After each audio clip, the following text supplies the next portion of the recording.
Здравейте, деца! Готови ли сте за днешното предизвикателство? За днес ще ви трябва само една топчица. Ще работим за много силни коремчета. Първо, ето така леко ще вдигнем крачетата отгоре и ще разменяме топката между краката. Това ще го направим първо 5 пъти. Готови ли сте? Хайде! 1, 2, 3, 4, 5.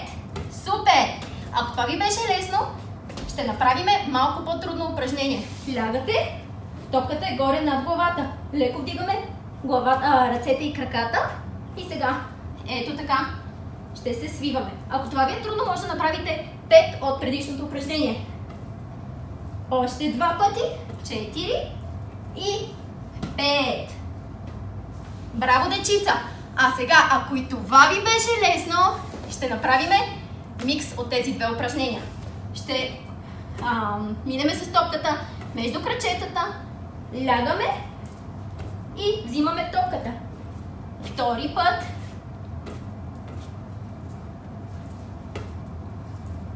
Трети път.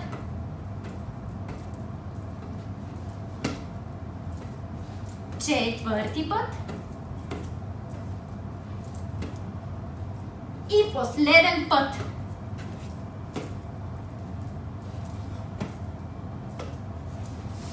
Браво, деца! Имате много силни коремчета. Правете го всеки ден и ще станете силни като моряка Папай. Чао, чао, деца! До следващата седмица!